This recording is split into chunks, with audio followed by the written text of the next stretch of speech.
Welcome to Diversity Conversations, where we engage in thought-provoking dialogue to identify leadership solutions to today's most challenging conflicts. Streamed live each week, Saturday 9:30 a.m. to 11 a.m. Hosted by Diversity, Equity, and Inclusion Strategist and CEOs Eric Ellis and Tommy Lewis. Join us and add your voice to this engaging diversity conversation. Good morning, Greater Cincinnati, Northern Kentucky, the United States, and the world. My name is Eric Ellis. I'm the president and CEO of Integrity Development Corporation, and I'm joined this morning by my good friend and brother, Tommy Lewis, president and CEO of Make It Plain Consulting. Good morning, Eric. What's going on, Tommy? How you doing, man? Beautiful Saturday morning, Eric. It's crisp. It's the 22nd day of February. Okay. It seemed like only yesterday that we say Happy New Year. Right. And now we're wrapping up the second month of the year. Times are fast moving, but then there's time that we have to stop, pause, and reflect, Eric. And that's what I've been doing the last week. Okay. Pausing. Okay. I've been reflecting on my own leadership, my own growth and development, and listening to others as they have been sharing their own reflection, dreams, and aspirations. So it's been a good week. I love that, Tommy. You're always engaged in work that's looking to improve yourself. You're one of the few people that I know that's always engaged in self-reflection and taking an honest inventory on where you are and how things are going. And I love that about you, man. I love that you're willing to say, I was wrong, or I made a mistake, or I learned from thus and so. Yeah. And I don't see a lot of people that are willing to do that, man. And I just honor that about you. It's a part of our show today is to really see if we can't begin to ask the question and answer the question personally, does integrity matter? And so before we go into that, Tommy, we always talk about kind of what has happened, how the week was. I want to start by saying one of the things that our community may not be aware of is that I think on yesterday, our president expunged, got rid of all of the records that the federal government just recently started keeping on police officers who have done bad things. We remember a couple of cases where police officers had used excessive force, and they went back and looked at the record and found that there were 3 or 4 other places that they served dishonorably. And so it was like, well, how could they even hire him? Don't we have any records of what they're doing? And so we were pleased that the federal government had started a data bank so that we could know the history of bad police officers. President Trump just got rid of that. He said, we don't need that record, that database any longer. And I'll tell you, I just think that has so many racial, in many ways, overtones. And some of you may ask why. Tommy and I are it's rare that we will say that something has a racial overtone or maybe racist. Right. But if you look at the number, and I did some research on the percentage of people that have been victims of excessive use of force, and 70 to 80% of those individuals are Black and brown citizens in our country. And so you might get rid of something that maintains records of people that have done bad things to Black and brown people. And in some ways, Tommy, it's a sad day. It just says that, see, here's the thing, just to set the record straight from my own perspective, and then Tommy, I want you to jump in. For me, I would have no problem with President Trump looking at all the cases of police officers and saying it was an accident. We shouldn't be trying to put them in jail. It's a tough job, and sometimes people are going to make mistakes. I have no problem with that. I actually understand that and think that we have to understand the difficult position that police officers, that the military and everybody else is put in. But that's not what he did. He didn't go and sort of investigate case by case. He just unilaterally got rid of all the data. Wiped the slate, Tommy, the same way that he wiped the slate for the January 6th people's 1,200, 1,600, something like that, that were just let go. And if you look at the word otherizing, it's when you don't take a look at an individual or a group of people, you just broad brush all of them as being wrong, or all of these January 6th people as being right, victims. So you set them free.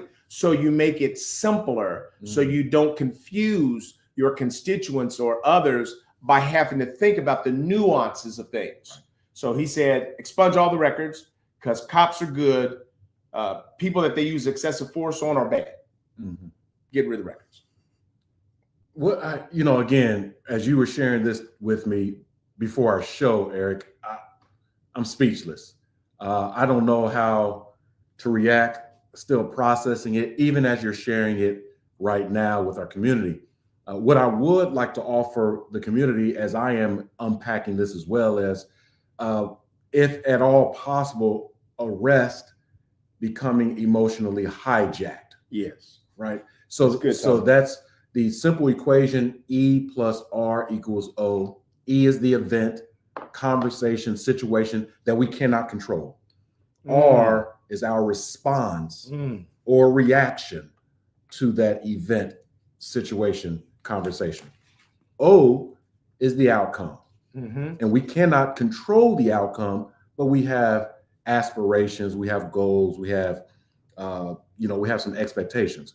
And so I recommend, as we are continuing to be bombarded with these events, that we respond appropriately. Right. And sometimes a good response may be a non-response in that moment. Right. So for me, say right that again, now, Tommy. Say it again. The equation. I like that. The equation: E plus R equals O. It's called the R factor. Right. A gentleman in Columbus, Ohio, created it many moons ago. A simple equation that works, and it can be adapted. E plus R equals O. E is the event. R is your response to the event, and O is the outcome. And so I listen to this and say, what's going to be my response? Okay. I don't know yet. Because, Eric, I don't always respond appropriately. Right. That's a good point, Tommy. Sometimes I react. Right. And I have been in situations this past week at work where my button was pushed once, twice, 3 times, and I was silent. I was measured in my speech. Right. I was calculated in my response. And then I got to a point. You're going to keep punching me. No, sir. And I reacted. I don't know what you thought I was. The other person didn't know either. Right. And then I didn't know. Let the record show. I didn't know you could be like this. Right. No, it's all of that is in me.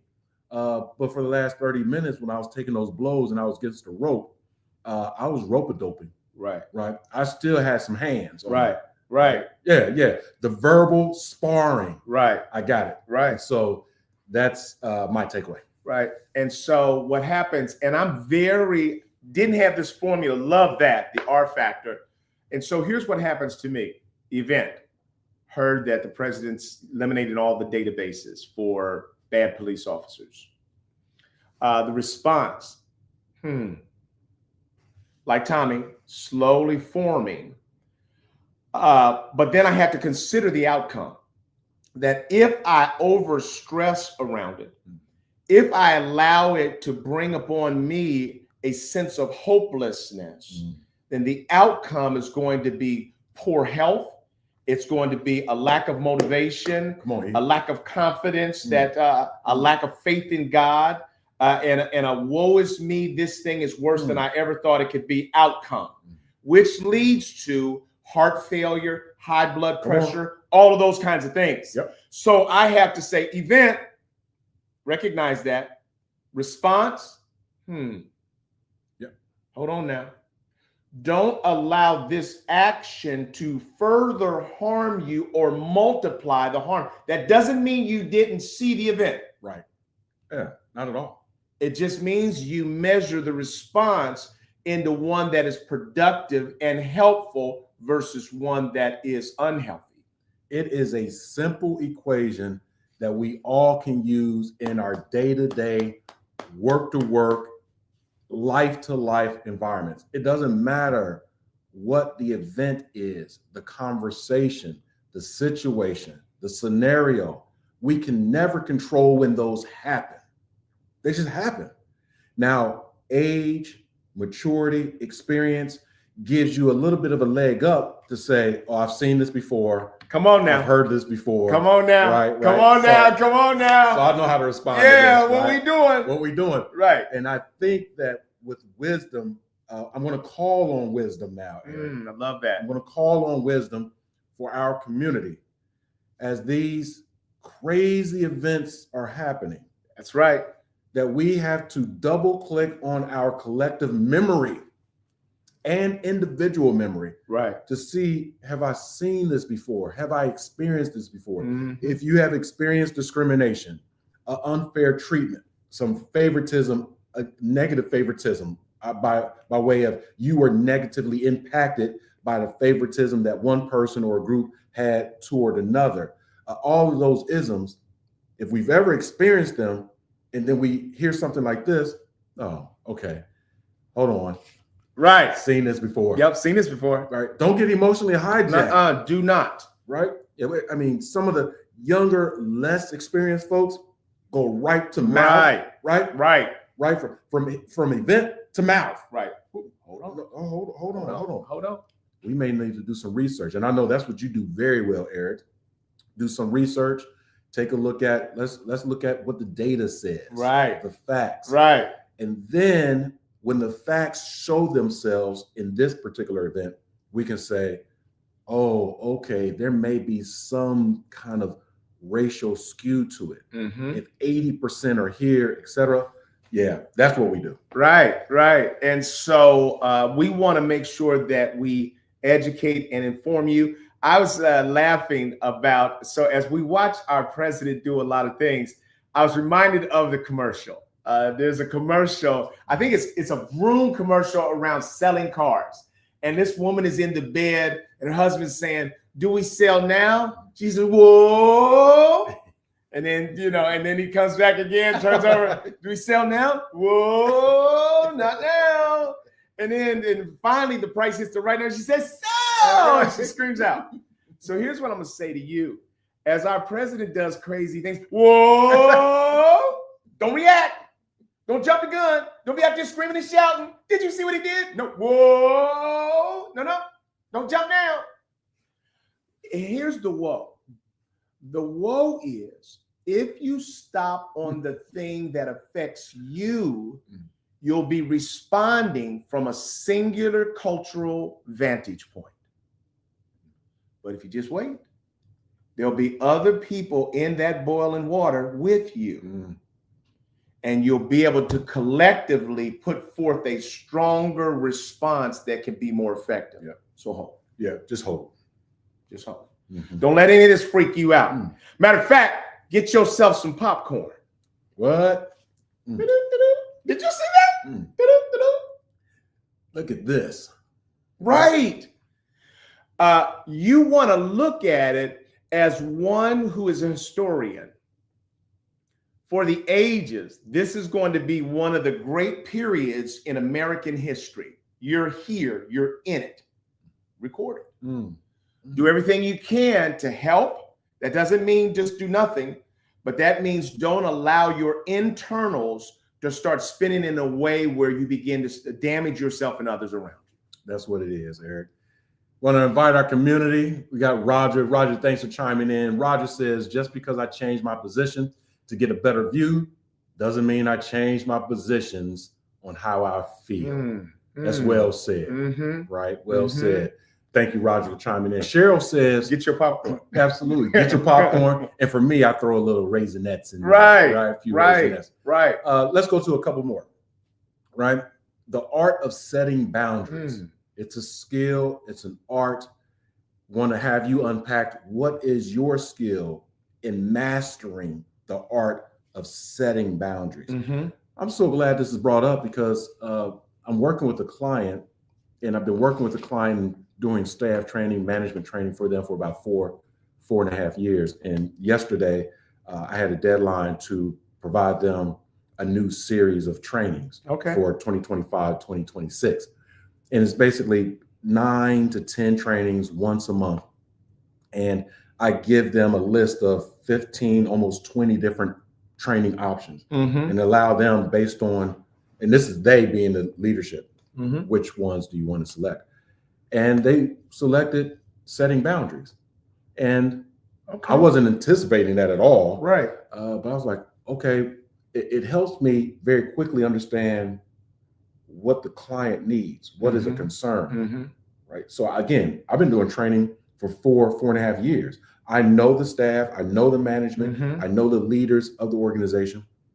And I never thought that there was an issue with boundaries. So setting boundaries, I think personally and professionally are great, Eric.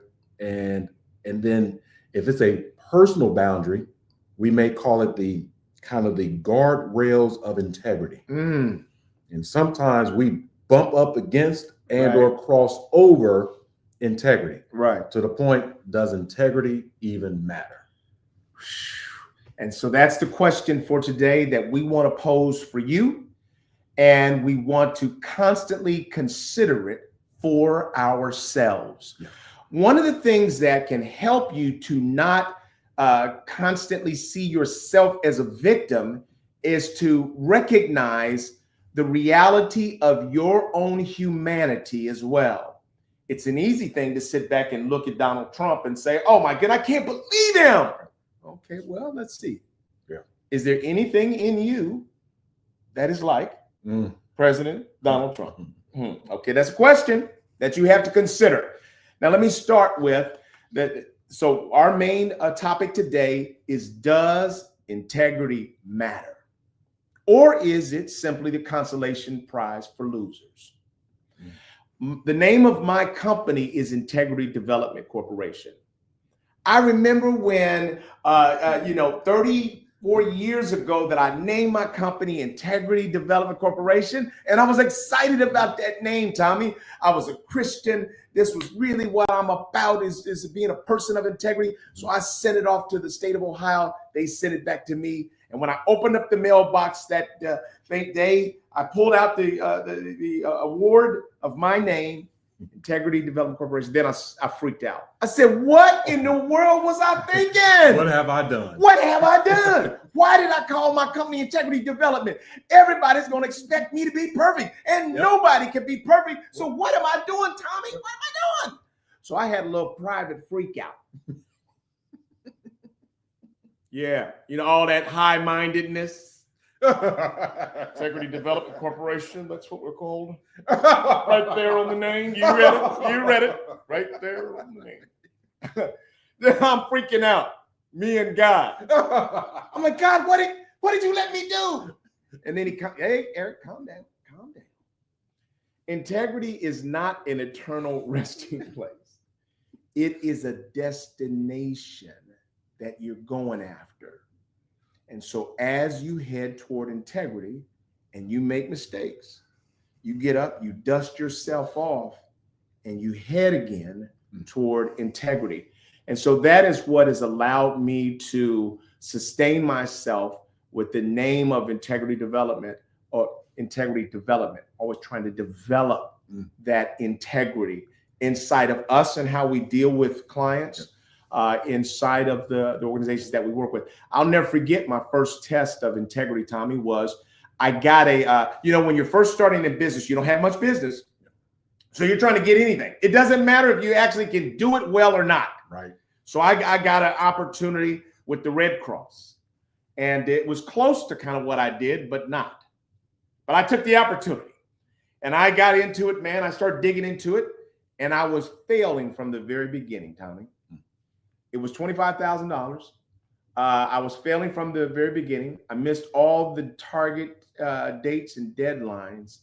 And Tommy, I come skidding into the finish line with a weak product that I just kind of boom. Yep. And integrity says that you don't wait for the client to tell you that your deliverable was poor. You own that yourself. Wow. But then you have to go a little further. Okay. For me, Tommy, it wasn't just about owning my defeat. It was also about giving back the money. Eric. That's a tough decision. Now, you noodle on, let's be clear. Yep. We're going to give back the money. We're going to give back the money. Yep. No, before you do that, you're pondering, I almost got half that money spent. Yep. On bills and things. And so when I came to the decision that I was going to have to give that money back, I didn't like that. But that's what integrity does, is it does the things that are right. And so, Tommy, I'll tell you now, here's the thing I like about people in the church, that a lot of times they will say, I don't smoke. I don't drink at all. I'm a real Christian, Tommy. Mm-hmm. So when you're bragging about the things you don't do, you know what my brain goes to? Well, what are you doing? Indeed. And so I'm telling you this story of victory.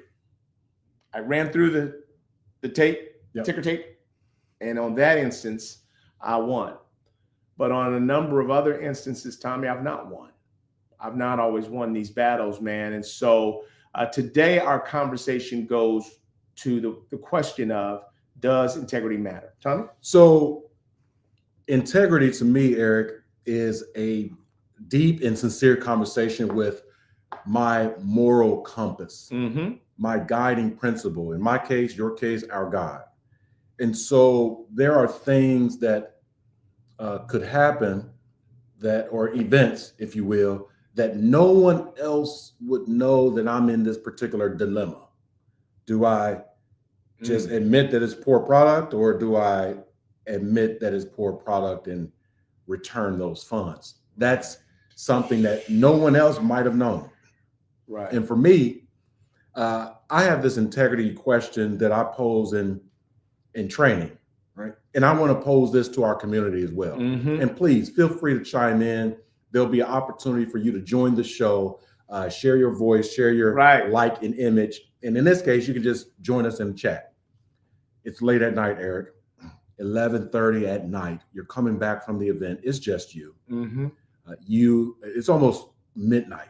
You're trying to get home. We don't stay out that late anymore. Right. There's no one else on the road. Right. Nowhere. Ooh. It's just an easy drive home. And you're, 15, 20, 30 minutes away. You get to that stoplight. I knew where you headed. Yep. And you pause. Obviously, we stop at the stoplight. It's red. And you're looking around. A second seems like a minute.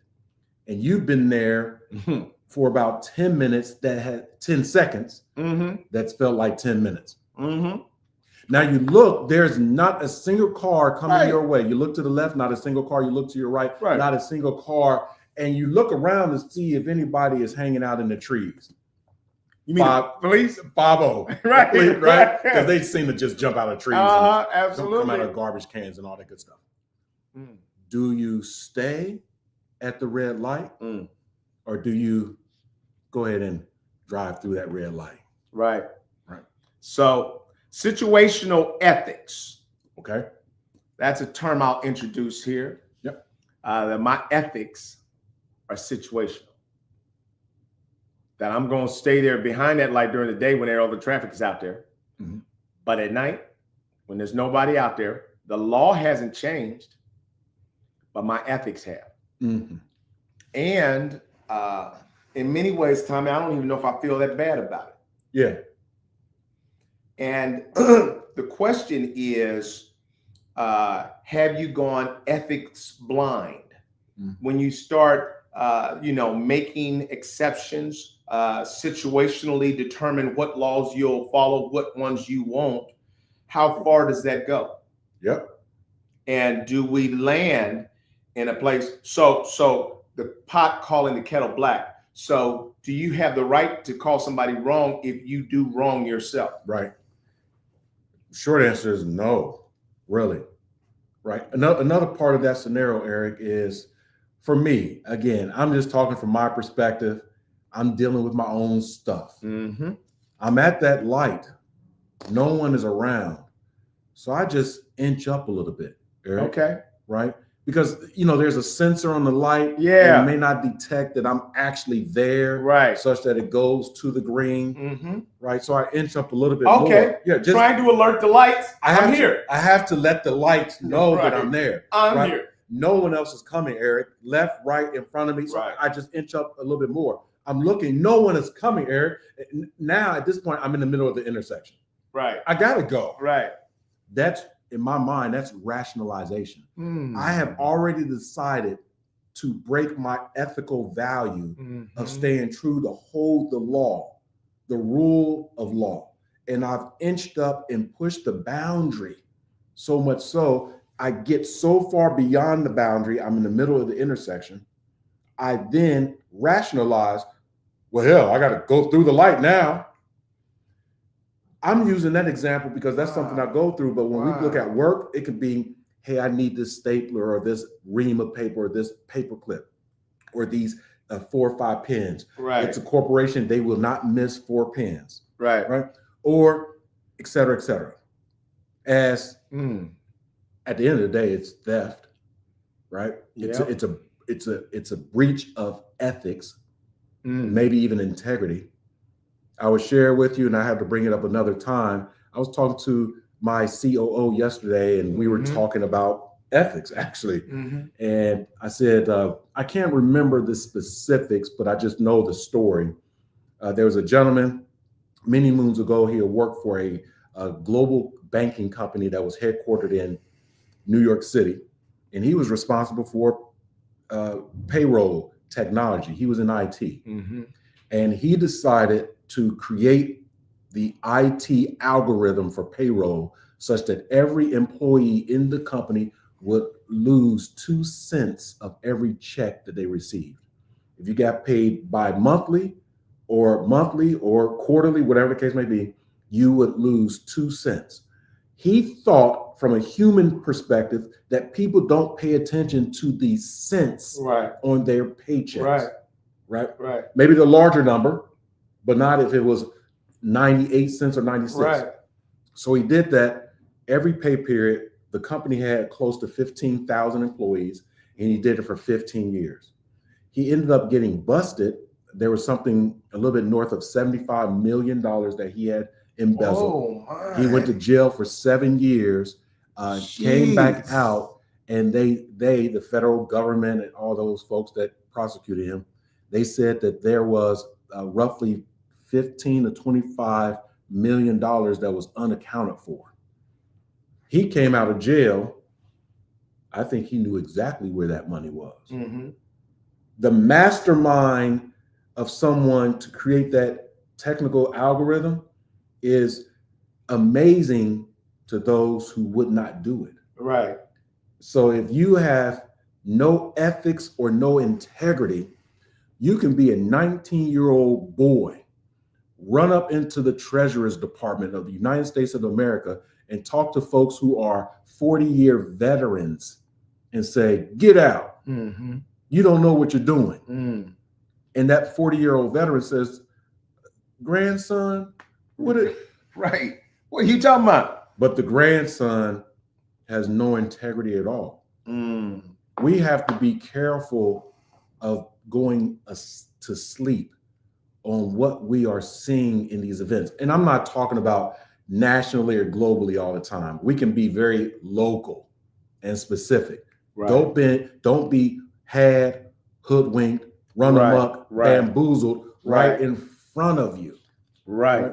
And so stay true to your integrity. Now, again, I'm saying stay true, but the question is, does integrity matter? Right. And so let's look at it. We'll start with the most obvious, since it's in front of us, is what's happening on the national scale, the political scale right now that we're observing. And many of us, so some of the research says that people care about integrity and they believe that it has value. We know that in the short term, you can be focused on winning and it has some short-term benefit. But if you have no integrity, then short-term winning may lead to long-term failure. And as we look at the president right now, in many ways, he's decided that all of politics is stagecraft. And he's not even answering questions. The reason why he can do a press conference every day, 5 times a day, people are saying, now that's transparent. Tommy, he's doing as many press conferences just every day. And Biden, we never even saw him. Well, you can do 5 press conferences a day if honesty and truth doesn't matter at all. So he just, I mean, I love it. Donald, you just ask him a question, he answers whatever he wants to, and next person. And so you can look at that. He sees politics as stagecraft. That's why all of his cabinet members are people who can talk. He got people who can talk in front of cameras. What he did with Elon Musk is he knew that Elon Musk's reputation was as this hard guy, unfeeling guy. So Donald Trump says to the media, hey, you want access to Elon Musk? We're going to have a press conference. Why don't you just come to the Oval Office? Elon's going to be there. He's going to answer all your questions. He tells Elon, you don't have to answer anything honestly, but bring your 2-year-old. So Elon Musk brings the 2-year-old to the Oval Office in a tie. I looked at it. I saw this was stagecraft, but I was getting sucked in. Isn't that little boy so cute? Oh, look at it. He's playing around Elon's feet. Now Elon has thrown him over his neck. I remember when my boys were young like that, and I had them on my shoulder. What? You've been hoodwinked, sucked in. This is not my stagecraft. He's answering with the craziest answers, but you don't even care because he's been softened up. So that is not a position of integrity. But right now, Donald Trump's strategy is winning. He's flooding the zone and he's winning. And the question for us is, does integrity matter if you're winning? And then the research says that when we become partisan, we also then judge integrity differently. In other words, when our party is in power, then the things that they do that don't have integrity, we don't see them as clearly, Tommy. But when the party that we're not supportive of is in power, then we almost define everything they do as not having integrity. So I want to remind us what we found as the definition of integrity, right? And it's the foundation of trust. Acting with integrity and fosters trust and credibility in both personal and professional relationships. Individuals who consistently demonstrate honesty and strong moral principles are more likely to form stable, fulfilling connections. Integrity, the foundation of trust. And we know by way of trust, you have to have first the basis, the foundation of trust, and then you have to have the readiness to trust, and then the willingness to trust. With integrity, I think the same thing. You have to have the basis of integrity. You have to have the readiness of integrity, meaning the situation happens, the event happens. You have to be ready to behave, well, first think, then behave in a way that has integrity for that situation. Because if you are void of integrity, you're just responding, as you said, with the guy you're talking about, right? I don't even like saying his name. I don't pay a lot of attention to him anymore. But he says whatever he wants to say. Then you have to have the willingness to be held accountable of your integrity. And that's where things get fuzzy, right? Is that, okay, I can say the word integrity, but I don't want to be held accountable to it. And in fact, I don't hold myself accountable. Integrity is what you are and what should be held to you, not me. So if I do anything outside of your definition of integrity, that's on you. To me, it doesn't matter. What matters is winning at all costs. Right. We play sports, Eric. I just thought about this real quick. And baseball came to my mind. Man, I can't tell you how many times teams, umpires, coaches will be cheating, flat out cheating the game and the process. And I was playing and performing within the constructs of the rules and regulations, the integrity of the game, right, the legacy and history of the game, that I one person is not bigger than the entire game itself. But the other team, like, no, we want to win. And right now you're beating us, so we are going to cheat. Are we going to feel bad? No. Are we going to feel happy when we win? So the end result of winning, the personal joy, the image outweighs any ills or evils that are done in the vein of integrity or lack thereof. We have a conscious dilemma in front of us. Does integrity really matter? Right. And it's easy to answer that question quickly. Yes, it matters. But I would say to you that as I look at the media, as I look at movies, as I look at companies and their corporate values, does integrity really matter? I look at it, Tommy, as I remember when there's certain things that you couldn't show on TV. You couldn't show blood, you couldn't show different things. But as the standards lowered, everybody came down to we almost have it now where the soft porn is just regular TV. Sure. And many people would say that they had values around that until they're losing to somebody who is showing more flesh. And we as a people, we're watching. And so we raise the question because we think it's one that's important for all of us to consider. And not just to consider it so that you can judge in a self-righteous way the failings of others, but so that you might look at your own behavior, your own desires, your own actions, and ask yourself the question, which is most important to me, integrity or winning? And Tommy, I think the jury is going to always be out on that. I think that there's going to always be a fight. It's going to be depending on what this costs me, what honesty costs me. And I just think that it's an interesting question for the times that we're living in. I'm thinking of where honesty has cost me, as you just reminded me of this. And again, I want to invite the community to reflect as well. Eric, the reason why I operate the way I do and think and behave the way I do from an integrity perspective is that there was a significant period of my life where I was trying to win at all costs, really.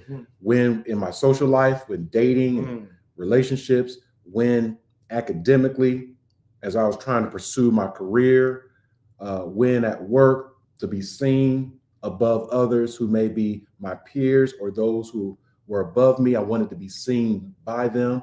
And so I was always with the peacock feathers. Look at me, see me. And the work career deal started to work out well, right? Again, it was part of the culture of it's not a we, it's an I, right? And I'm a we person, but I can say, hey, I did this, I did this, I did this. It's called a performance evaluation.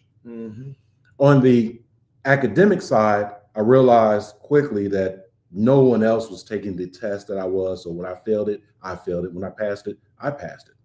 No one was doing that. Relationship wise, I was running game. I was running a lot of game, or so I thought I was running game. Right. And so in my gamemanship, I was abusing, if not destroying relationships. And the destruction of the relationship was that in that moment, the relationship went left and right, but the memory that the other person had about me was so bad that it would come up years later. And so the reason why I act like I do now and think is because, and this is many years ago, I started to reap what I sowed. It started to come back. I was losing grace. There were things happening to me that previously I was guarded from, right? Personally, professionally, my family. I was always in this ebb and flow of issues. And I said, and it was told to me, you've lost your integrity. You are a liar. Ooh. Yeah, not talking about at work, etc. Right. You are a liar. A lie is a lie is a lie. You are a liar. It was told to me loud and clear in my head. And so I circled back with a number of those fractured relationships. And I humbled myself and I apologized. I remember when I did that. And some folks were like, what? Right. What are you doing, man? Tell me you're a great guy. Yeah. And the lady friends, they were like, I'm married. I don't care about you apologizing about what we did in the 10th grade, in high school, right? But for me, I was suffering. It was my conscience that said, you will live with integrity or you will suffer while you are alive. It is the living hell. Right. And I chose not to have and be in my living hell. So some of my vulnerability, well, scratch that. All of my vulnerability, Eric, it's not for other people to say, wow, he's so vulnerable. Yeah. It's because I'm afraid that God knows and he does. That's why I'm afraid. God, you know that I pinched a couple of pens from the office. Right. You know I pinched a couple of reams of paper and took them to my home office. Yep. Right. You know that I skirted out 30 minutes early and I came in an hour late. You know that I wasn't doing a damn thing all day at work. Right. But when I was asked, no, I showed up on time. I left late. I was working every minute of every second of every. God said, you're lying. And I see you and I know you. You're going to pay the price. And I paid the price, E. I said, oh, please, Lord, make it plain. Because my ebbs and flows in life make it plain. And was when I was impregnated with make it plain. Wow, Tommy. Yep. Man, you've got, these are red letter moments right now. Yeah. You know, people, when you're reading the Bible, the letters in red are the voice, the things that Jesus has said. What you're sharing right now, Tommy, they're red letter insights. You talked about operating in a certain way and that privately and quietly, you said, number one, I was called a liar. Yeah. You are a liar. None of us want to hear that. So winning is, I don't want to be called a liar. So maybe my integrity is I'll do anything I can as long as I don't get called a liar. As long as nobody called me a liar, then I'm fine. I'm good. Yeah. Even if I'm lying all the time. Come on. And so Tommy said that finally God pricked your conscience and said, that's not acceptable. Yep. And I'm now commanding you to go get that right. Yep. Now you're going to look like a fool, but you were a fool. Indeed. Now we're about to unwrap that. And so you're unpacking that and people looking at you like, what are you doing, man? Bye. Yeah.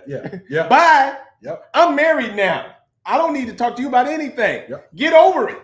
Get over it. Now, so for me, let's look at the integrity of people who are public speakers.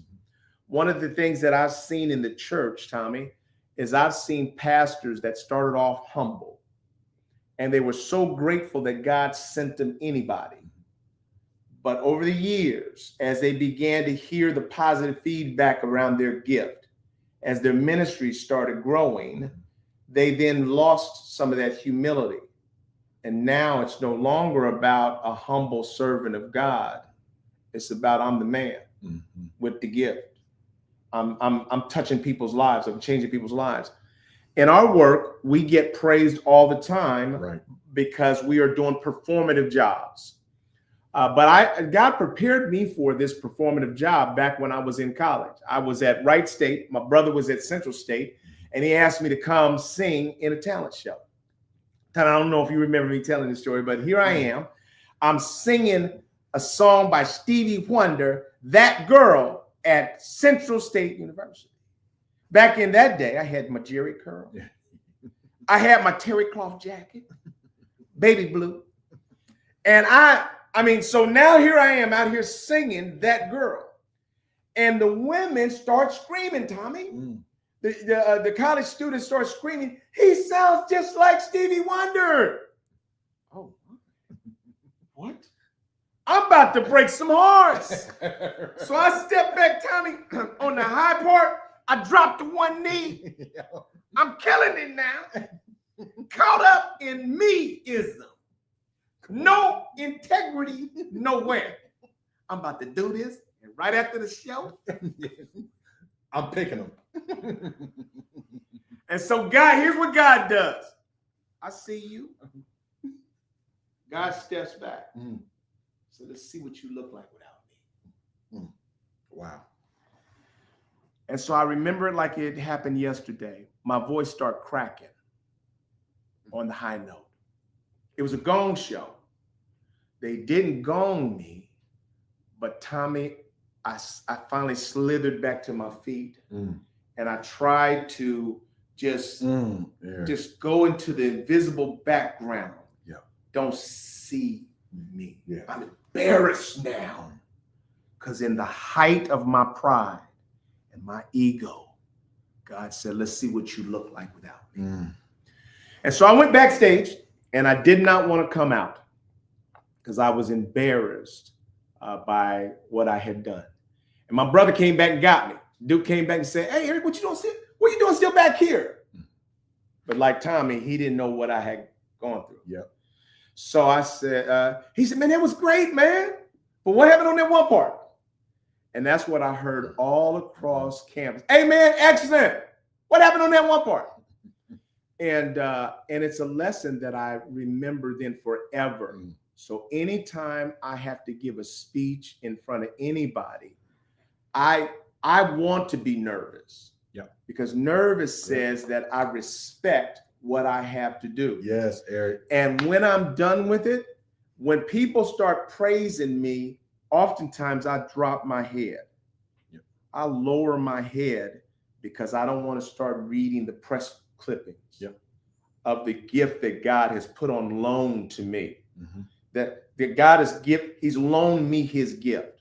So who am I to get caught up? Do I recognize that people have appreciated what I've done? Yes. But Tommy, I never want to get to a place, man, where I see myself as winning and I've lost my integrity. Because I believe that when I've lost my integrity and now I'm doing my shtick on the people, I think that has a cost to it. So what is the prize, Eric? What is the reward of integrity? Yeah. Right. Or for integrity. What is, again, is it a consolation prize? Because some of us, not just you and I and community members, but across the nation and the world, the most highly regarded person with the highest integrity is not always winning, right? That the quote unquote, the good guys finish last. I don't want to finish last. Right. I want to be in the pack, and every now and again, I want to win. And I see all these cheaters straight up winning, right? Financially, Eric. Financially. Yeah. I'm not talking about a few $100,000 for their business. That's right. I'm talking about a few $1 billion.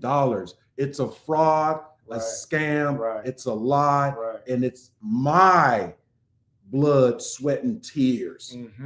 And at the same time, I'm working for the economic machine that's generating revenue for you, and then you try to erase my integrity. I am losing when I'm losing, right? So do I gotta win. Help me, E. Well, our community says the reward is freedom. It's freedom. Come on now. Thank you, community. We don't have a better answer than that. Come on. What I have seen, and age, with age comes wisdom.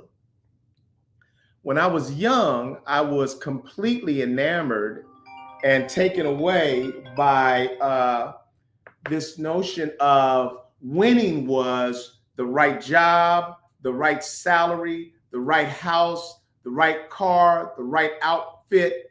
I'm winning. And now, as an older man, I've now lived life long enough. We've both made millions of dollars in business. We've done a lot of good things with that money. And believe it or not, Tommy Lewis and Eric Ellis have also done some bad things. Sir. We've made mistakes. And what we've seen is that our desires, winning being one of those, are insatiable. In other words, you can never get to the end of satisfying the desires of your flesh and a lack of integrity. But I've also learned that success is not about those things. Success can be defined by the quality of each moment lived. So what I'm telling my children today is don't get caught up in those things, because that's not winning. Winning is a clear conscience. Winning is the reward of freedom that says that I'm living life the right way. I'm operating out of integrity. Now, that's a better speech sometimes than it is a reality. Tommy Lewis has said, if I'm watching other people that look like they're winning and I'm losing with my integrity intact, how long is that going to be able to sustain me? The research says that over the long haul, as you make integrity-centered decisions, that it's going to serve you and your objective, you and your purpose, you and your vision get served better by you making integrity-centered decisions over seeking short-term victories. Eric, I agree with this 100%. Integrity. Again, we're asking, does integrity matter? Short answer from me, is yes. So let me share this with the community, and I'm going to ask the community to weigh in as well. Right? Here's what's happening with me right now, Eric. Right now,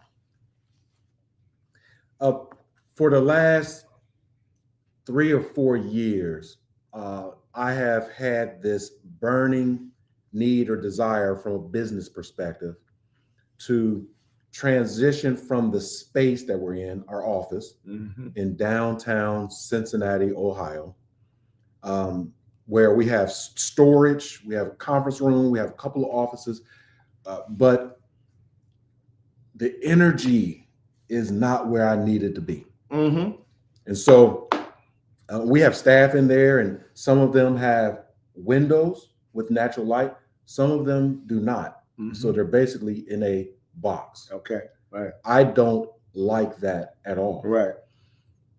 And so 4 years ago, I said, I want to move into another space, right? But I'm scared.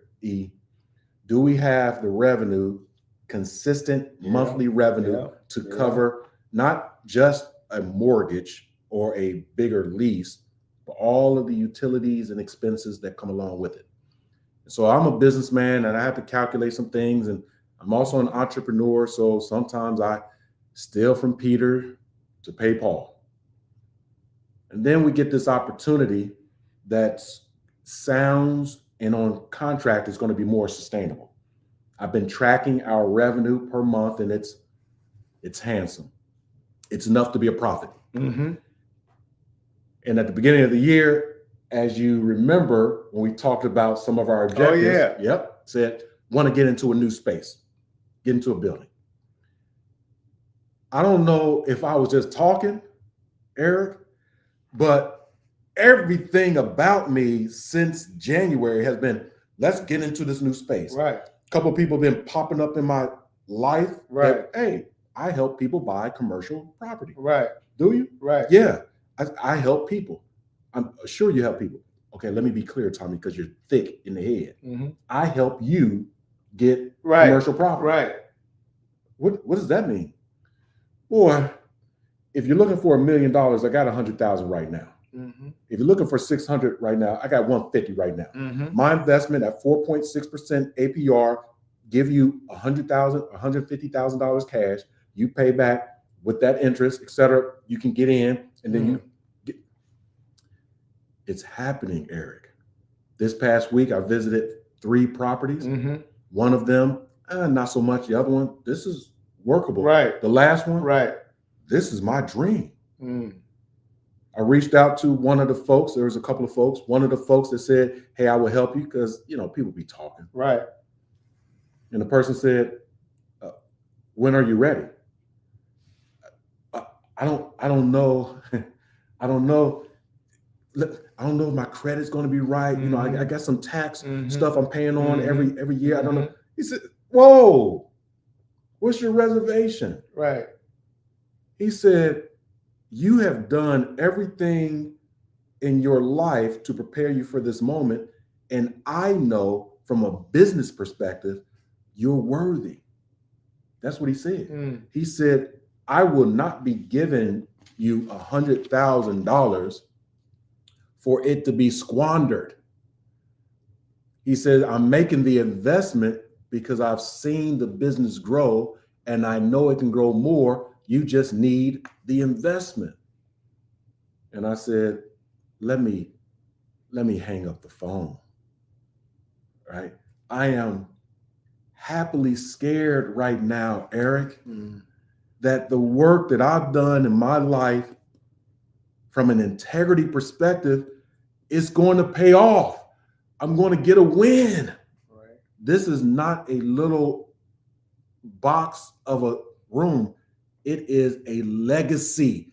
It is a property that my children's children is going to benefit. It's a property that is 100 years old and has had only 2 owners, both businesses.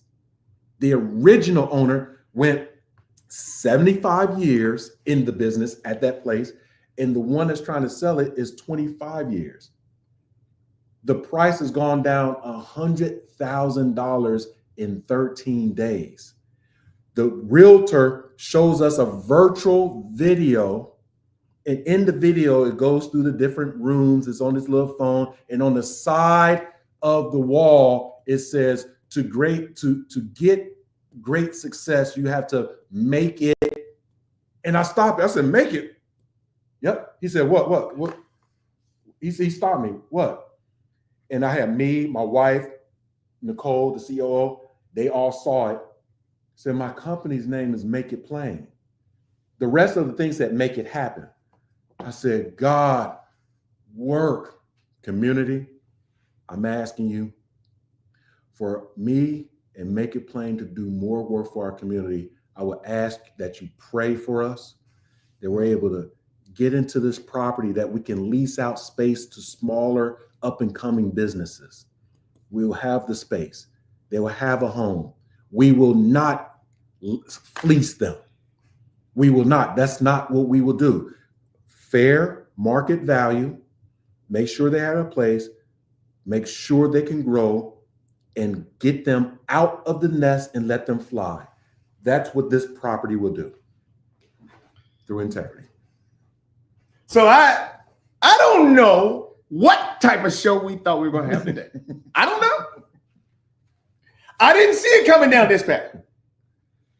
And the thing I love about Tommy Lewis, and I said this earlier, but now I want to reiterate it, that Tommy's integrity allows him to share some things that many would not.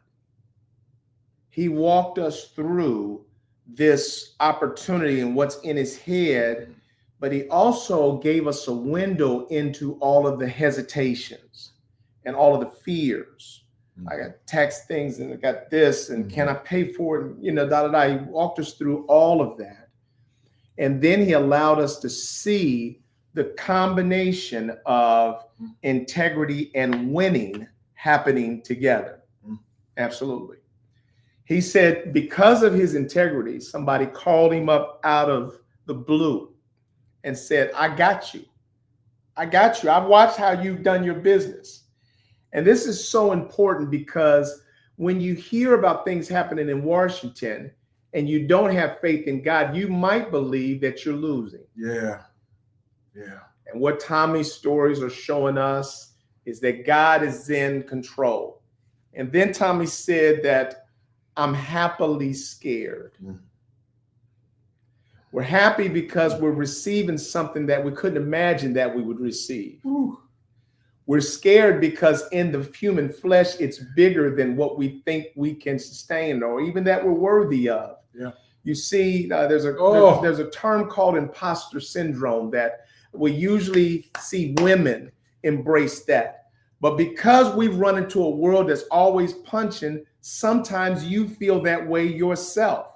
And so the question you ask yourself privately is, do I have what it takes to keep this, to sustain this? And that's when God comes in and says, your integrity will be my integrity. Your success will be my success.